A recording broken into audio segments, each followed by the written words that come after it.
सर्वप्रथम तो मैं आप सब लोगों का बहुत बहुत धन्यवाद करता हूं कि आज आपने एक इतिहास रच दिया। उसके लिए आप सब लोगों को साधुवाद देना चाहता हूं। सुबह बहुत तेज बारिश थी, संभावना कम थी कि खुलेगा, लेकिन आपकी जिद थी, आसमान खुला, उमस हुई और अब सूर्यदेव प्रकट हो गए। ये कहीं ना कहीं संकेत देता है कि अगर इंसान के अंदर नेक मकसद है, ईमानदारी से कोई कार्य करना चाहता है, तो प्रकृति भी उसका साथ देती है। और आपने इस यात्रा में बढ़ चढ़ कर भाग लिया, उसके लिए साधुवाद देना चाहता हूं।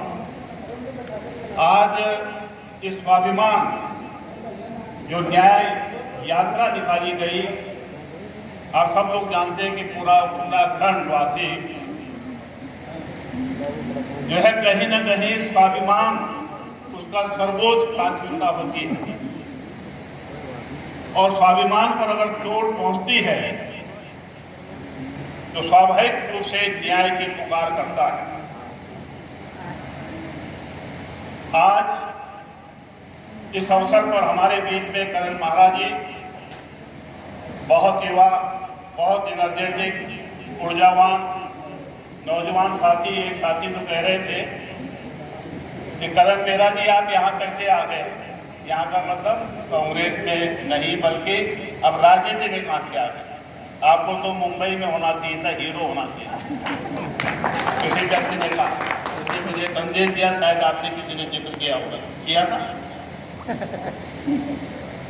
ये मूर्त है हमारी, और जब खूबसूरत चीजें सामने होती हैं तो निश्चित रूप से मन उत्साहित होता है और कुछ करने का जज्बा उसके अंदर पैदा होता है। तो आपको देखकर भी ये लगता है कि हम लोगों को और ऊर्जा के साथ काम करना चाहिए और संगठन को और मजबूत करना चाहिए, ताकि इन भ्रम फैलाने वाली सरकारों को, गुमराह करने वाली सरकारों को अलविदा कह सकें। इसके लिए मैं आपको शाबाशी भी देना चाहता हूं, आशीर्वाद भी देना चाहता हूं, शुभकामनाएं भी देना चाहता हूं कि आप इसमें सफल हों, अपने मकसद में सफल हों और हमारे जो कांग्रेस का यौवन आप अपनी तरह के उसके अंदर यौवन पैदा कर सके, यह हम उम्मीद आपसे करते हैं। हमारे बीच में बहुत ही ऊर्जावान साथी, सल्ट से विधायक रहे हुए और किसी मंत्री से कम हैसियत नहीं आंकते थे, बल्कि एडवाइजर हुआ करते थे मुख्यमंत्री के। मुझे ये मेरा दुर्भाग्य है कि मुझे सौभाग्य नहीं मिला आपके कक्ष में जाने का, लेकिन मुझे जो जानकारी मिलती थी कि कभी कभी मुख्यमंत्री से ज्यादा जो है भीड़ आपके यहाँ हुआ करती थी। ये कहीं ना कहीं आपका अट्रैक्शन था, जनता के प्रति प्रेम था, जनप्रतिनिधि के प्रति प्रेम था, उनको सुलझाने का आपका मकसद था और उसके लिए आप साधुवाद के पात्र हैं। आज कोटद्वार में आप आए, आपका हम स्वागत करते हैं, अभिनंदन करते हैं, धन्यवाद करते हैं कि आप लोगों ने पूरे कांग्रेस के इतिहास को बहुत कम अल्फाज में जो है पूरा कर दिया, जिनको दोबारा रिपीट करने की आवश्यकता नहीं।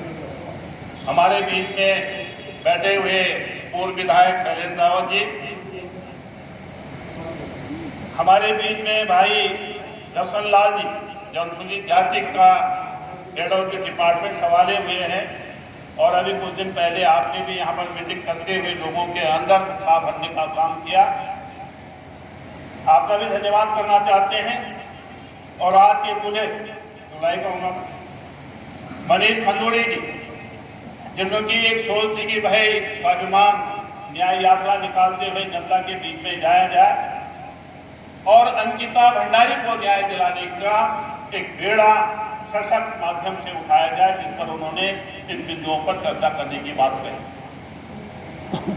जब ये उत्तराखंड राज्य की हम लोग मांग कर रहे थे तो शायद आपने, हमने कभी भी किसी ने ये कल्पना नहीं की होगी कि ऐसा प्रदेश, ऐसी सरकार ही आएगी जिसमें हमारी बेटियां सुरक्षित नहीं रहेंगी। ये दुर्भाग्य है, ये बहुत बड़ा दुर्भाग्य है। उत्तराखंड वो स्थान है, वो पवित्र स्थान है जहां पर ताले नहीं लगते हैं। उत्तराखंड की देवभूमि दूर दराज में खेत और खलिहान में माताएं जो है अपने गहने पहनकर, सर पर गोबर उठाकर और गांव के आखिरी कोने तक जाती थी, रात को वापस लौटती थी, लेकिन कोई भी भय नहीं हुआ करता था, किसी के साथ कोई छेड़खानी नहीं होती थी।